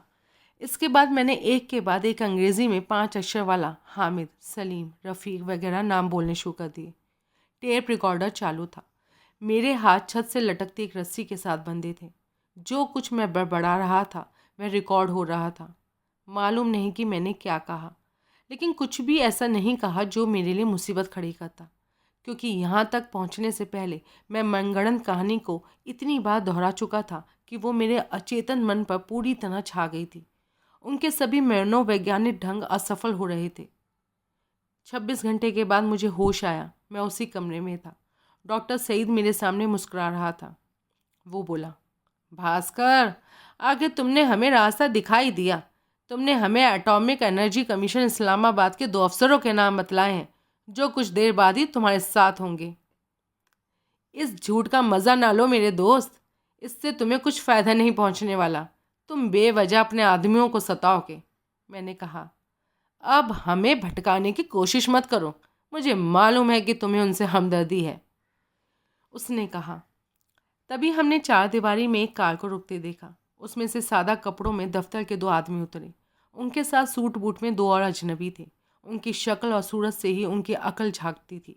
जब वे चल रहे थे तो यूं लगता था जैसे उन्हें पता नहीं कि वो किस दोज़ख में आ घुसे हैं, यानी 2 मेमनों को भेड़ियों के एक झुंड की तरफ घेर कर ला रहे हों, जो उनका बेसब्री से ही इंतज़ार कर रहे थे कि कब वो आएँ और कब उनका खून पिएं। सारे के सारे आते ही उन पर टूट पड़े और एक साथ बोले, तुम इस आदमी को जानते हो? और मेरी तरफ इशारा किया। मुझे देखकर दोनों हक्का बक्का रह गए। ये माजरा क्या है? हमें तो ये कहकर लाया गया था कि डॉक्टर फिगार हमारे साथ हैवी वाटर पर कुछ तबादले ख्याल करना चाहते हैं। मेजर जादून ये सुनते ही शैतान की तरह ठाके लगाकर हंसा, बोला, बिल्कुल ठीक फरमाया मेरे अजीज़। ये हैवी वाटर की फाइल थी जो तुमने 13,000 रुपये में एक शख्स के हवाले की, और तुम्हारे साथी ने, जो कि एटॉमिक एनर्जी कमीशन की सिक्योरिटी में है, तुम्हारी पूरी पूरी मदद की। ये सुनते ही उनके चेहरे का रंग उड़ गया, एकदम पीला, मानो रहम की भीख मांग रहे हों। फिर मुझे वहाँ से हटा दिया गया। 2 घंटों तक उनकी चीखों पुकार सुनाई देती रही। वे अपने आप को बेगुनाह बता रहे थे, मगर उनकी बात कौन सुनता था। फिर उन्हें साथ वाली कोठरियों में मेरे दाएं बाएं बंद कर दिया गया। उनका रोना अभी तक नहीं रुका था। मैं उनसे बातें नहीं कर सकता था। दफ्तर छोड़ने से पहले सूबेदार मेरे पास आया, बोला, अब बतलाओगे पुत्र, अब आप बेगुनाह लोगों पर जुर्म कर रहे हैं। मैंने जवाब दिया, हाँ हाँ, तुम भी तो बेगुनाह हो। वो व्यंग से मुस्कुराया। हमें किसी फैसले पर पहुँच लेने दो, फिर हम तुमसे बात करेंगे। अब तो तुम्हारी हड्डियाँ भी तुम्हारे मुल्क नहीं जा सकेंगी। तुम्हारे जिंदा वापस लौटने की बात तो बहुत दूर की है। ये कहकर उसने दरवाज़ा भड़ाक से बंद किया और चल दिया। इस तरह दिन बीतते गए और 6 महीनों तक उन दोनों की धुनाई करते रहे, और मेरी भी। उनकी जान कैसे छूटी और मेरा पीछा कैसे छूटा बाद में बयान करूँगा। जनरल गुल हसन ने मुलाकात के अध्याय में। यहाँ मैं मेजर कमाल रज़ा जादून, सूबेदार शेर खान और रहमदिल अब्दुल रहमान खटक हवलदार का जिक्र करना चाहूँगा। मेजर कमाल रज़ा जादून। ये बेरहम पठान मेजर रजा जादून पहले दर्जे का बेवकूफ़ आदमी था। इसका सलूक देखकर अक्सर मुझे उन शैतान बच्चों की याद आ जाती थी जो स्कूल से लौटते वक्त सर्कस के शेरों को गालियाँ देते हैं, उन पर पत्थर बरसाते हैं। वो अचानक आकर मेरा दरवाज़ा खोलता और मक्काराना अंदाज में मुस्कुराता दिखाई देता। ये मुस्कुराहट ऐसी थी जो अक्सर रंडियों और भड़वों के चेहरों पर मिलती है। वो बोलता, कई महाराज मुक्ति के लिए प्रार्थना कर रहे हैं। हाय हाय, लेकिन अफसोस तुम्हारे लिए मुक्ति के दरवाजे बंद हो चुके हैं, क्योंकि तुम खुद ही खतना करवा कर मुसलमान बन चुके हो। मगर बेफिक्र रहो, हम जल्द ही तुम्हारे लिए जन्नत का टिकट काटने वाले हैं। वो अक्सर अहमक बच्चों की तरह मेरे सामने मुंह बनाता, रामलीला के रावण की तरह ठाके लगाता और अक्सर कहता, भास्कर, मैं 20 साल तक तुम्हें इस कोठरी से नहीं निकलने दूंगा। अक्सर रात में शराब में धुत होकर दफ्तर आता और गारद को अहमक काना किस्म के हुक्म देता। सूबेदार को इसकी हरकतों का पता था, इसलिए वो कभी रात को वहाँ नहीं आता था। एक रात इसने खूब डट कर शराब पी और आते ही उसने गारद कमांडर को बुलाया और बाज़ार हुस्न से लौंडिया लाने का हुक्म दिया। गारद कमांडर ने जाकर सूबेदार को रिपोर्ट की तो सूबेदार ने कहा, आप ही बकबक करके चला जाएगा। तुम 8 बजे जब गारद बदलती है मेरे घर से तैयार होकर ही वहाँ जाना। सारी रात FIC का दफ्तर उसकी चीखों और गालियों से गूंजता रहा। नशा कुछ उतरा तो वो वहाँ से दफ़ा हो गया। फिर 3-4 दिन तक दिखाई नहीं दिया, शायद छुट्टी पर रहा हो। फिर एक दिन आया तो उसे बतलाया गया कि मुझे थूक के साथ खून आता है। उसने सूबेदार को हुक्म दिया कि वो फौजी अस्पताल रावलपिंडी जाकर मेरा एक्सरे करवाए। गार्ड एक स्टेशन वैगन में मुझे वहाँ ले गई। एक्सरे लिया गया और 3 दिन बाद रिपोर्ट आई कि मैं बिल्कुल ठीक ठाक हूँ। फिर मेरे थूक में खून कैसे आया? खैर, मुझे टीबी तो नहीं लगी, लेकिन ये साला बेरहम पठान मेरे पीछे लग गया। वो कई बार तकलीफ़ देने के बहुत ही अहमकाना किस्म के हुक्म देता। कई बार मुझसे ये कहा जाता कि मैं जानवरों की तरह हाथों का इस्तेमाल किए बगैर खाना खाऊं और चाय पीऊं, और जब मैं इनकार करता तो वो मुझे तब तक मारते रहते जब तक कि उनकी ख्वाहिश पूरी ना हो जाती। वो कसम खाकर कहा करता था कि वो मुझे सूअर बनाकर ही दम लेगा। इसकी जातियाँ बढ़ती गईं। मेरे सब्र का पैमाना भी लबरेज हो गया। अब मैं सोचता कि ये लोग मुझे मार तो देंगे ही, क्यों ना बगावत ही कर दी जाए ताकि जल्दी ही मौत मिल सके। मैंने उनके दिए हुए कपड़े फाड़ दिए और नंगे रहने लगा। शेव करनवानी भी बंद कर दी। खाना एक वक्त खाने लगा। 3 महीने के अंदर ही अंदर दाढ़ी बढ़ गई, बाल पीछे की तरफ लटकने लगे। सफाई न रहने के कारण जुएं पड़ गईं। एक रात उसने हुक्म दिया कि सुबह मेरी दाढ़ी का एक एक बाल पकड़कर नोचा जाए। मैं आने वाली तकलीफ़ के बारे में सोचने लगा और अपने हाथों से खुद दाढ़ी नोचने लगा। सारी रात बैठा मैं यही करता रहा। दूसरों के हाथों से दर्द बहुत होता है, लेकिन अपने हाथों उतना दर्द महसूस नहीं होता। सुबह तक दाढ़ी और मूंछ साफ हो चुकी थी। सुबह 8 बजे जब सूबेदार शेर खान ने आकर मेरा दरवाज़ा खुलवाया तो ये जानकर और ये देखकर हक्का बक्का रह गया कि मेरी दाढ़ी और मूंछें साफ हैं। मैंने कहा, सूबेदार साहब, जो काम आप करने आए हैं वो मैं पहले ही कर चुका हूँ। साले, तुम भी कमाल के हो, पता नहीं किस मिट्टी के बने हो। अब अपने उस बाप से ये मत कहना कि तुमने खुद अपनी दाढ़ी नोची है, नहीं तो वो साला मुझे नोच के खाएगा। ये गारद वाले भी साले उल्लू के पट्टे हैं जो चुपचाप तमाशा देखते रहे। गारद बदल कर जा चुकी थी। नए गारद कमांडर को कुछ नहीं मालूम था कि रात क्या गुजरी। मेजर जादू ने जब मेरा चेहरा देखा तो पागलों की तरह ठाके लगाकर बोला, अरे वाह, तुम तो बिल्कुल बाल कटी परी लग रहे हो। जी चाहता है तुम्हें अपने साथ सुलाऊं। ओ सूबेदार, आज इस साले के सर पर मशीन फिरवा कर गंजा करवा दो, वरना ये हमारा ईमान खराब करवा देगा। ये कहता हुआ वो ठाके लगाता चला गया। चंद मिनट बाद नाई आ गया। उसने सर पर मशीन फेर दी। अभी ये कार्रवाई चल ही रही थी कि जादुन फिर वहां आ टपका और बोला, या सूबेदार, इसको पूरा हिंदू सन्यासी बनाओ, इसकी भवें भी साफ कर दो। चुनाचे नाई ने वहां पर भी उसरा चला दिया। फिर गार्ड वालों को, दफ्तर वालों को बुला बुलाकर मेरी नुमाइश करने लगा। वो हंस रहा था पागलों की तरह। मैंने उससे कहा, मेजर साहब, ये वक्त का चक्कर है, आप मुझ पर मनमाना जुर्म करके हंस रहे हैं।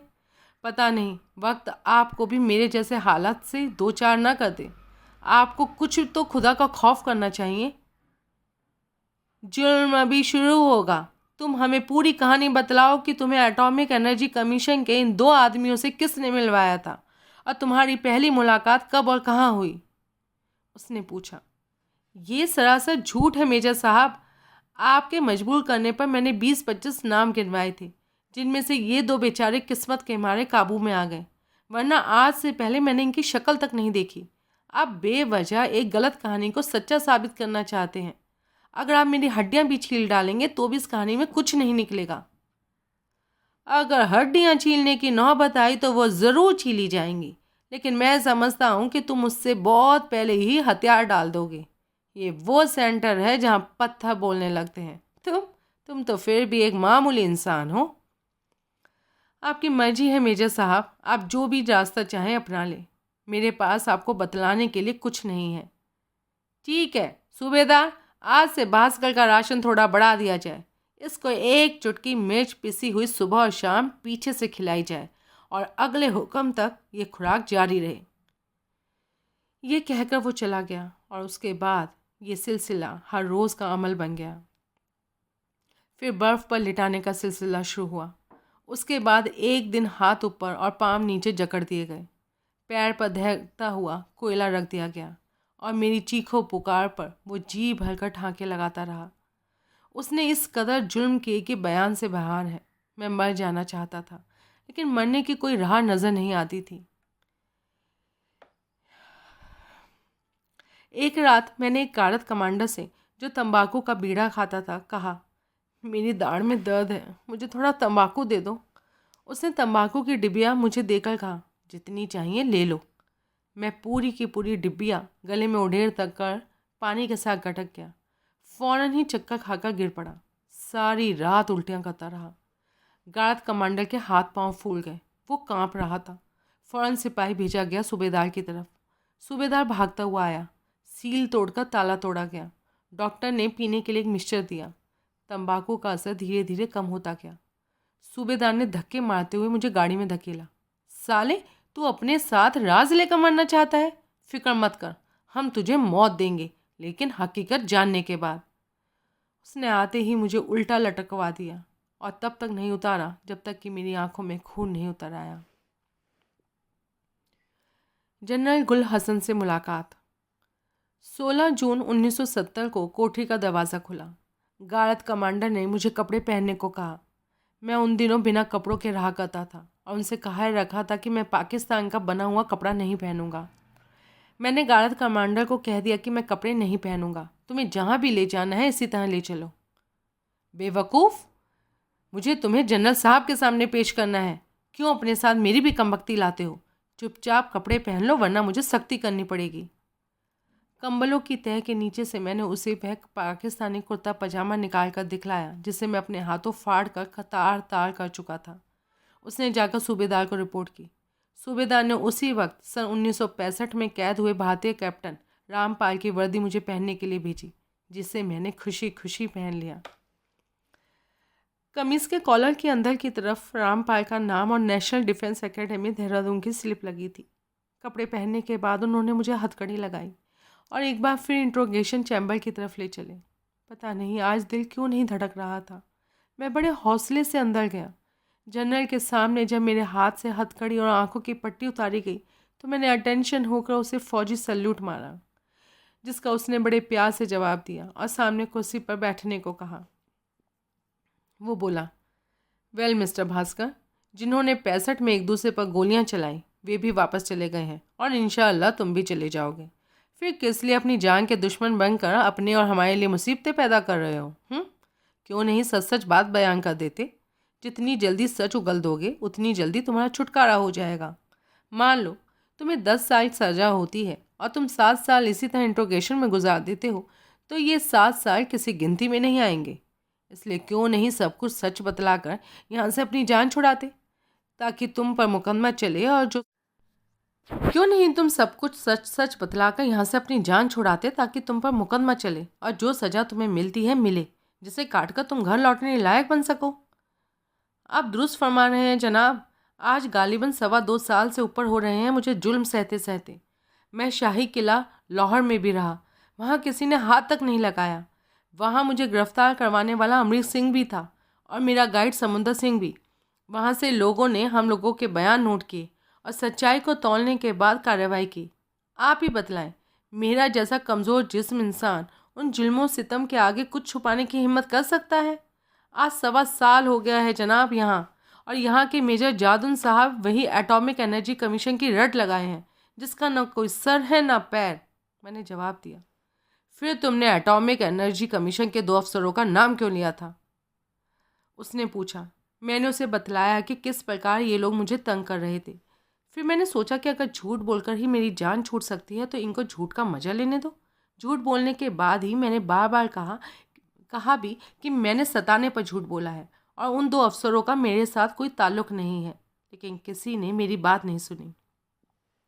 यही कहते रहे कि मैं उनसे हमदर्दी रखता हूँ और उनको बचाने के लिए ये सब कह रहा हूँ। ये लोग उन पर जुर्म ढाते रहे।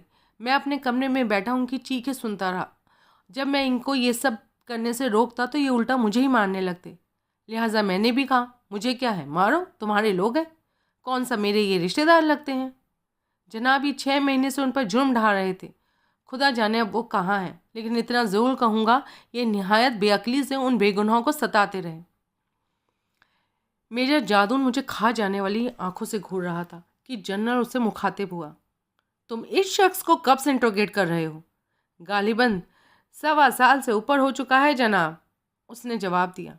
ये सुनते ही जनरल ने आंखें चढ़ाई और बोला, ओए दल्ला का बच्चा, ये साला पिद्दी के माफिक इंसान, जिसको हम एक थप्पड़ मारे तो 3 दिन तक पानी नहीं मांगे, उसको तुम 1.25 साल से लेकर बैठे रहे। क्या हासिल किया है तुमने इससे? वही ढाक के 3 पात। बात जहाँ थी वहीं की वहीं है। तुम इस काबिल ही नहीं हो कि इंटेलिजेंस के इतने बड़े इदारे के सरबराह की हैसियत से काम कर सको। लिहाजा फ़ौरन इसी वक्त यहाँ से 5 ईस्ट बंगाल रेजिमेंट कोमिला को कूच करो। मैं अभी फ़ोन पर तुम्हारी रवानगी का बंदोबस्त करता हूँ। तुम अपने घर बीवी बच्चों से मिलने भी नहीं जाओगे। यहाँ से तुम्हें सरकारी गाड़ी सीधी एयरपोर्ट छोड़कर आएगी। फिर उसने अपने बटमैन को हुक्म दिया कि वो एयरपोर्ट उसके साथ जाए और अगर ये जीप से उतरकर कहीं और जाने की कोशिश करे तो इसे फ़ौरन गोली मार दी जाए। जनरल अभी तक बड़बड़ा रहा था। फिर वो मुझसे मुखातिब हुआ। अच्छा भास्कर, हम तुम्हें लाहौर भेज रहे हैं, जहाँ तुम्हारा पहले समरी कोर्ट मार्शल और फिर फील्ड जनरल कोर्ट मार्शल होगा। अब ये तुम्हारी किस्मत है कि तुम्हें सजाए मौत हो या 20 साल या 10 साल की कैद। इससे मेरा कोई वास्ता नहीं। बहुत बेहतर जनाब। मैंने खुशी और जोश में एक बार फिर अटेंशन होकर सैल्यूट किया और गारद वाले मुझे मेरी कोठरी में बंद कर गए। आज मेरी खुशी का अंदाज़ा नहीं था। मेरी जान तफ्तीश के चक्कर से छूट चुकी थी। अब कम से कम कोई मुझे हाथ तो नहीं लगा सकेगा। बंद सलाखों के पीछे भी मैं अपने आप को आज़ाद महसूस कर रहा था। अब ये सलाखें और 4 दीवारें मेरे लिए एक गेस्ट रूम की तरह थी, जिसमें सिवाय राहत और आराम के कुछ नहीं था। ना कोई खाने कमाने की चिंता, ना किसी जवाब तलबी का डर। बिल्कुल आज़ाद, बेफिक्र कैद की ज़िंदगी को एक नया मोड़ मिल गया था। आखिर में चंद अल्फाज हवलदार अब्दुल रहमान खटक के बारे में ज़रूर कहूँगा, जो इस कैदे तन्हाई में मेरा हौसला बढ़ाता रहा। वो दफ्तर में ही रहता था। जब लोग दफ्तर बंद करके चले जाते तो वो ट्रांजिस्टर लगाकर मेरी कोठरी के सामने रख देता और कहता, लो मियाँ भास्कर, अपना दिल बहलाओ। जब कभी मार पड़ती तो वो आकर हौसला देता। उसका प्यार और खुलूस तपते रेगिस्तान में एक झरने की तरह था। इस शीतल जल को मैं कभी नहीं भूल सकता। वो सही मायनों में नेक दिल था, जिसने कभी मेरी तरफ नफरत भरी निगाहों से नहीं देखा था। FIC रावलपिंडी का केंद्र, जिसकी याद आज भी आती है तो मेरा दिल कांप उठता है, वहीं इस फरिश्ता नुमा इंसान की जैसी ही याद आती है तो दिल उसके प्रति एहसान से झुक जाता है। सूबेदार शेर खान।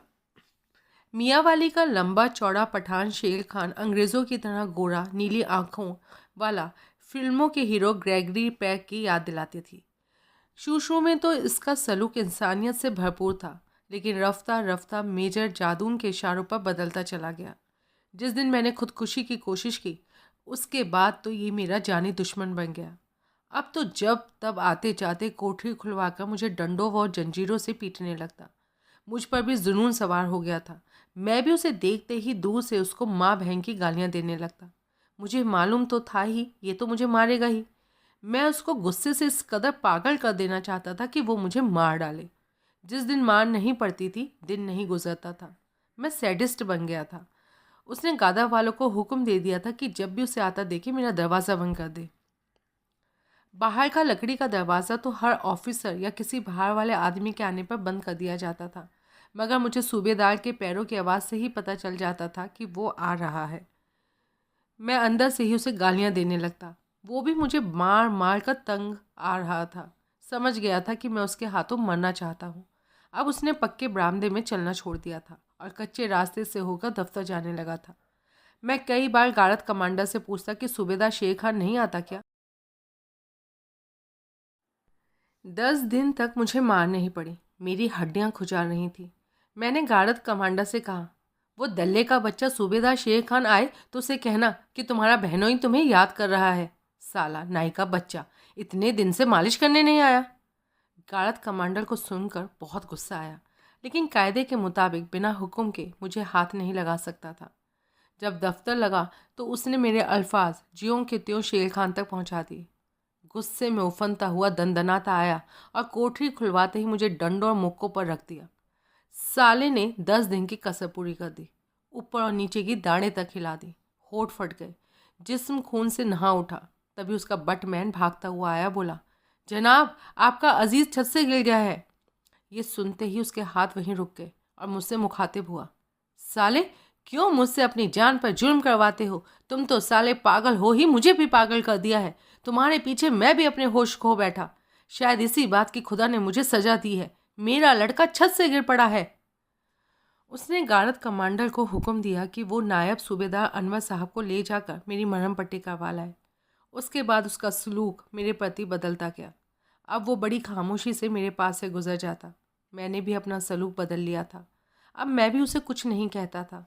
अगर मेजर जादून उसको मुझ पर जुर्म करने को कोई हुक्म देता तो वो टलका जाता। उसके मुंह पर कहता, ठीक है जनाब ऐसा ही होगा, लेकिन बाद में कुछ नहीं कहता। एक शाम वो मेरे पास आया और बोला, तुम पढ़े लिखे होकर क्यों डंगरों की तरह सलूक कर रहे हो? अपना वक्त अल्लाह की इबादत में गुजारो, अपने भगवान को याद करो। वो बड़ा कार फरमा है, शायद तुम्हारे दुख के दिन कट जाए। किसी से मत कहना। तुम्हें एक बात बताऊं, हम 6 महीने लगा कर भी इन दोनों एटॉमिक एनर्जी के अफसरों से कुछ भी नहीं निकाल पाए हैं। जादू उनके लिए मुसीबत बनी है। इन अफसरों के बारे में वो क्या जवाब दे? उसने इतने दिनों से उसे यहाँ पर क्यों रखा हुआ है? पहले तो हम भी उनके पीछे लगकर बहुत खुश हुए कि हमने एटॉमिक एनर्जी कमीशन से 2 गद्दारों को पकड़ लिया है। मेजर जादून इतना जल्दबाज और ज़िद्दी है, किसी की बात ध्यान से सुनने की जगह अपनी मनमानी करता है। बोलने में इस कदर बदतमीज़ है, जल्दी से उसके सामने अपनी राय जाहिर करने की किसी को हिम्मत नहीं होती। खैर, जैसा किया है वैसा भुगतेगा। हम तो जूनियर हैं, हमें इससे क्या। इसलिए तुम खामोशी से अपना दिन बिताओ। अगर उसकी किसी बात का जवाब तुम्हारे पास है तो दे दो, वरना खामोश हो जाओ। इस वक्त वो बौखलाया हुआ है, ना जाने क्या कर बैठे। अपनी गलती का गुस्सा तुम पर भी उतार सकता है। ये कहकर सूबेदार शेर खान चला गया। उसी रात मेजर जादून दफ्तर आया। गार्ड संतरी की गलती से मेरा लकड़ी का दरवाज़ा खुला रह गया था। आते ही संतरी पर पिल पड़ा। उसकी बेल्ट अरेस्ट कर ली और उसे वापस यूनिट भेज दिया। उसके बाद उसने मेरा लकड़ी का दरवाज़ा खुलवा लिया और बगैर कुछ पूछे बतलाए मारना शुरू कर दिया। बार बार वह वही एटॉमिक एनर्जी कमीशन की कहानी पूछ रहा था, जिसका मेरे पास कोई जवाब नहीं था। मैं मार खाता रहा। जब बेहोश हो गया तो वो चल दिया। सुबह उठा तो सारा बदन टूट रहा था। सूबेदार शेर खान जब आया तो मैंने उसे सारी रात की घटना सुनाई। मैंने तो तुम्हें पहले ही कह दिया था कि नज़ला तुम पर ही गिरने वाला है। अब क्या किया जा सकता है? बस चंद दिनों की बात है, तुम्हारा इधर या उधर फैसला हो जाएगा। इसलिए तुम्हें उस दिन भी कहा था, अपने भगवान से दुआ करो, वही तुम्हें बचा सकता है। इंसान के बस में कुछ नहीं है। उसके बाद मैं सारा सारा दिन पूजा पर बैठा रहता। ध्यान तफ्तीश से हटाकर इधर ही लगे रहने से सेहत भी सुधरने लगी। कोई अज्ञात शक्ति कानों में बार बार कह रही थी कि अगर तुम्हारे जीवन में खुली हवा में सांस लेना लिखा है तो ये जंगले और दीवारें तुम्हें अपने अंदर कैद नहीं रख पाएंगी। पानी के गिलास में अपनी परछाई देखता तो चेहरे पर कुछ रौनक नजर आती, जैसे मैं नहीं कोई और था। एक दिन दोपहर को बाहर हंगामा सा सुनाई देने लगा। एफआईसी की गार्ड कुछ लोगों को अंदर आने से रोक रही थी और बाहर वाले चिल्ला चिल्ला कर कह रहे थे कि तुमने हमारे आदमियों को बेवजह यहाँ हिरासत में रखा हुआ है, हम उन्हें लेकर ही जाएंगे। उधर गार्ड कमांडर कह रहा था कि अगर किसी ने अंदर घुसने की कोशिश की तो गोली मार दूंगा। मुझे बाद में पता चला कि एटॉमिक कमीशन के अधिकारी अपने गार्ड समेत अपने आदमी छुड़वाने आए थे। दोनों तरफ से जब गोली चलने का इम्कान पैदा हो गया तो मेजर जादून ने जनरल गुल हसन को हालात से आगाह करते हुए फ़ोन किया। वे इस वक्त पर रावलपिंडी में कोर कमांडर थे और बाद में चलकर भुट्टो के दौर में पाकिस्तान के सीएमसी बने। सुनकर उसने कहा कि आखिर हैं तो ये पाकिस्तानी, उनको चले जाने दो और पीछे निगरानी लगा दो, ज़रूरत पड़ी तो फिर उन्हें ले जाएंगे। मैं तुम्हारे पास आ रहा हूँ, मैं खुद उस व्यक्ति से बात करूँगा जिसने तुम्हें इनके बारे में क्लू दिया है। इसके फ़ौरन बाद ही मैंने साथ वाली कोठरियों के जंगले खुलने की आवाज़ सुनी। फिर उनके बीच ही निकलने वाले कैदियों के कदमों की आवाज़ सुनी। वे इस तरह भागे मानो उन्हें डर हो कि कहीं कोई उन्हें फिर से पकड़कर बंद ना कर दे। उनके जाने के बाद मेरे दिल को कुछ तसल्ली हो गई कि अब शायद मेरा भी यहाँ से छुटकारा हो जाएगा। चाहे कहीं भी क्यों ना भेज दिया जाए, लेकिन जहाँ भी जाऊँगा इससे अच्छा ही रहूँगा। रावलपिंडी से लाहौर। एक सुबह सूबेदार ने मुझे सब्ज रंग का नया सिला हुआ जोड़ा लाकर दिया, नई चप्पलें, बनियान और अंडरवियर।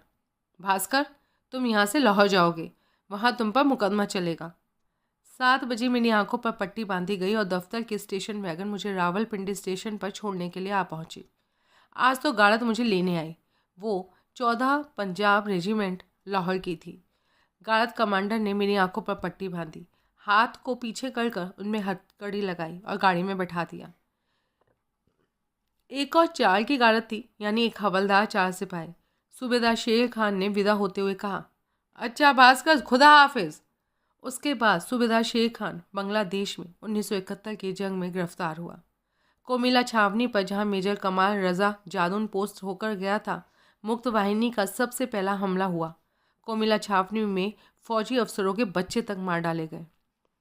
ये सब मुझे 1971 की जंग के अखबार पढ़ने पर मालूम हुआ। सूबेदार शेर खान उन दिनों मेरठ में कैद था।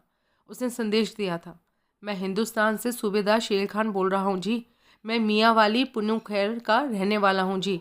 अगर कोई भाई मेरा संदेश सुनता हो तो उसे मेरे बीवी बच्चों तक पहुँचा दे, मैं यहाँ बिल्कुल ठीक ठाक हूँ।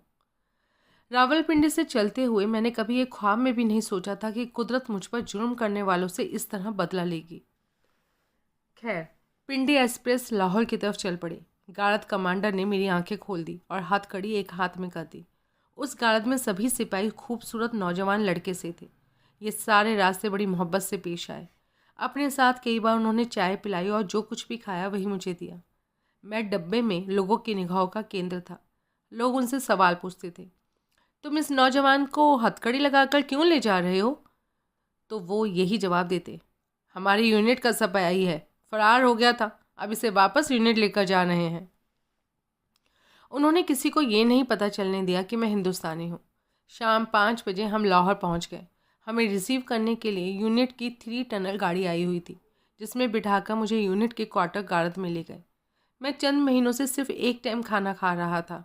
सोमवार और शुक्रवार का व्रत रखा करता था और सिर्फ उबले हुए आलू खाया करता था। यहाँ तकरीबन 2 महीने गुजरे कि मुझे एक दूसरे क्वार्टर गार्ड में भेज दिया गया, जहाँ दिन रात हाथ पीछे को बांध दिए जाते और पाँव में भी बेड़ी लगाई जाती। मैंने इसका विरोध किया क्योंकि बगल में बड़ी बड़ी गांठें पड़ गई थी। मैंने खाना खाना छोड़ दिया, लिहाजा उनको मेरी हथकड़ी एक हाथ में करनी पड़ी। बेड़ी भी हटा दी गई। ये 13 पंजाब रेजिमेंट थी जो 65 की लड़ाई में डोगराई क्षेत्र में हथियार फेंक कर भागी थी। इसके बहुत से जवान मारे गए थे, इसलिए इस रेजिमेंट के जवानों का बर्ताव मेरे साथ ठीक नहीं था। हाँ, कानूनन वो मुझे हाथ नहीं लगा सकते थे। क्वार्टर गार्ड के सामने परेड ग्राउंड था। सुबह बिगुल बजते ही यूनिट के जवान परेड ग्राउंड में परेड के लिए आ जाते और मैं परेड देखा करता। फिर एक दिन यूनिट के सूबेदार सिकंदर सुल्तान ने मुझे बताया कि बहुत जल्द मेरा कोर्ट मार्शल होने वाला है। मुझ पर section 3 of the official secret act के तहत मुकदमा चलाया जाएगा। मैं हर रोज़ इस बात का इंतज़ार करता कि कब मुकदमा चले। एक रोज़ रात को सपना आया कि मुझे कुछ सिपाही एक मोटर में बिठाकर किसी ऐसी जगह छोड़ आए हैं जिसके चारों तरफ ऊंची ऊंची दीवारें हैं। मैं हड़बड़ाकर उठ बैठा। दिल बहुत परेशान था। डर रहा था कि कहीं अटक के किले में ना भेज दिया जाऊं।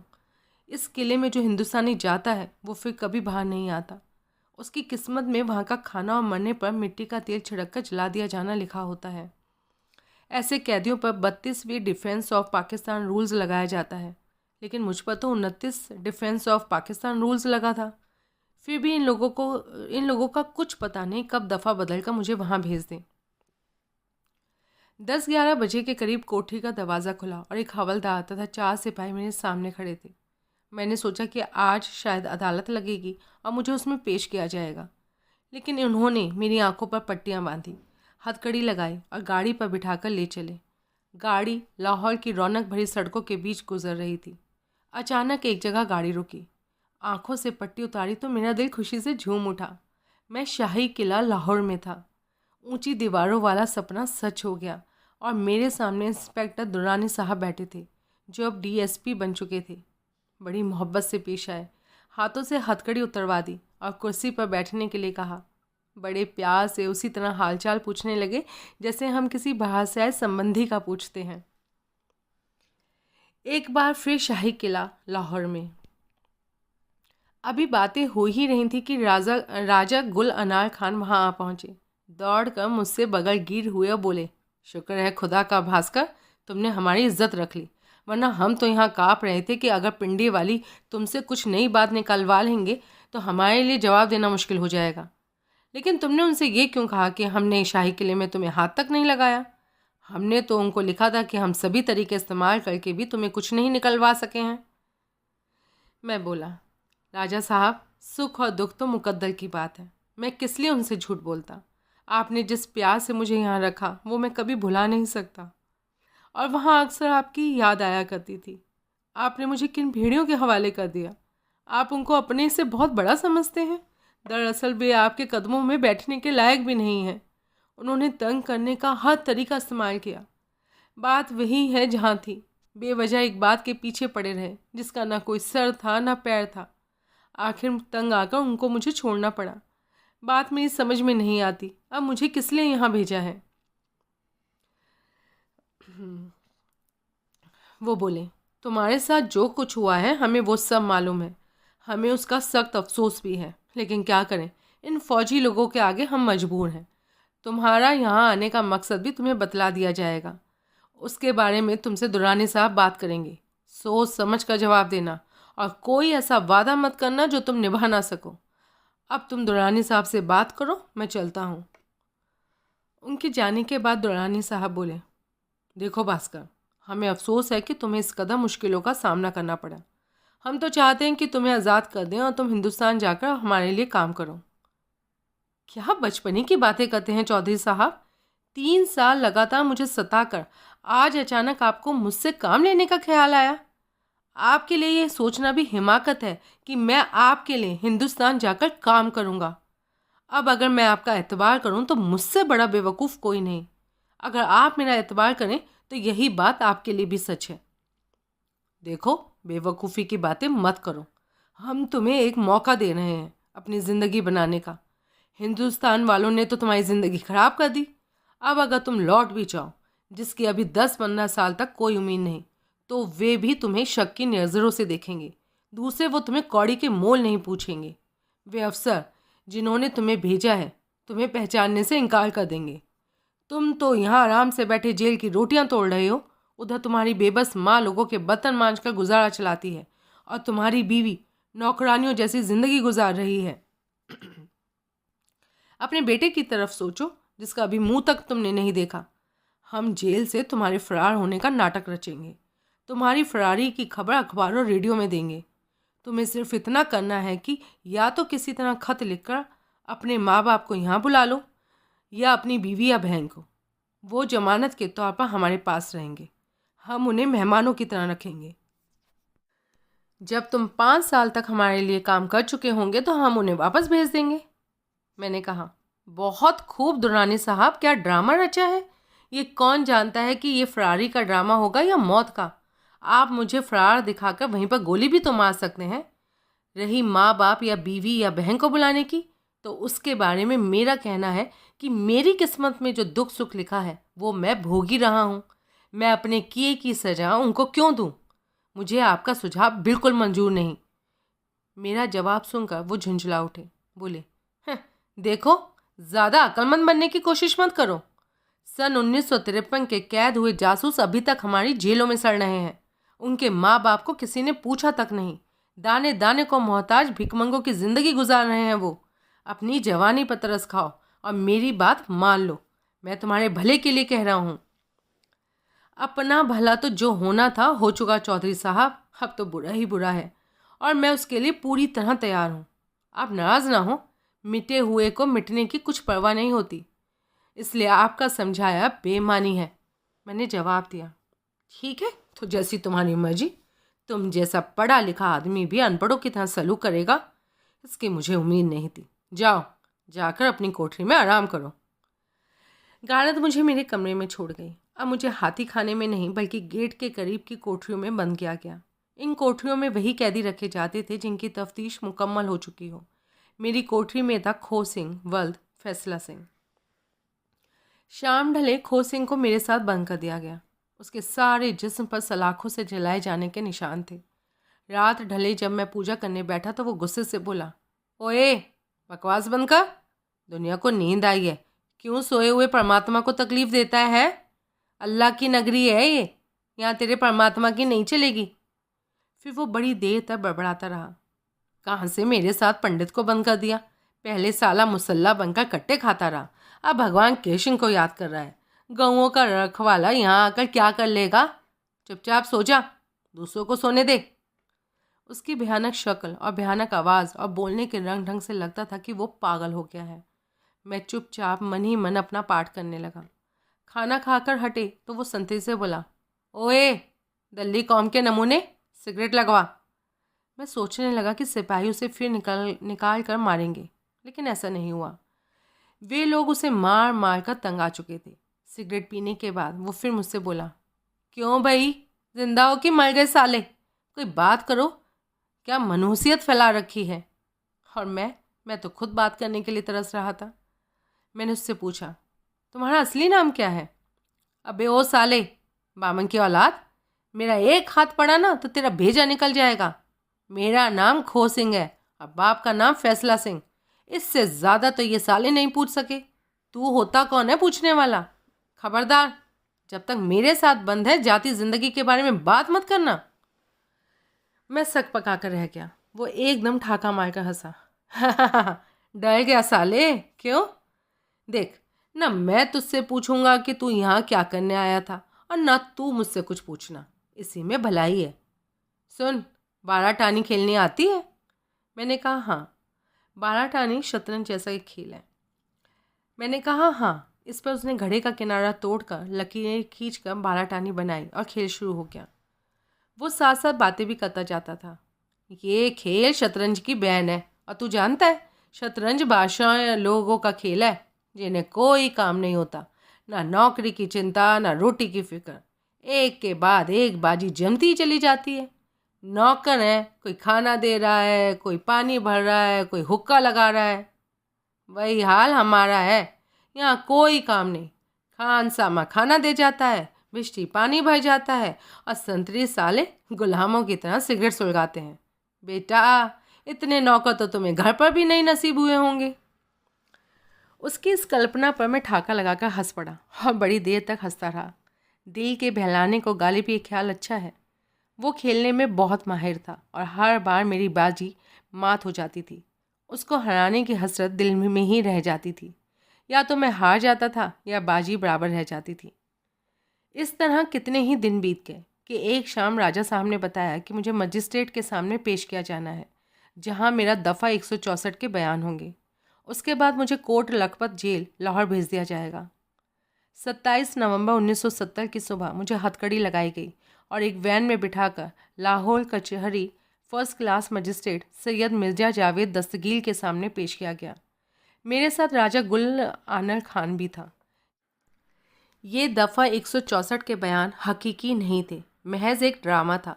जो कुछ राजा साहब को लिखाना था लिख दिया और उसने मुझसे दस्तखत करवा लिए।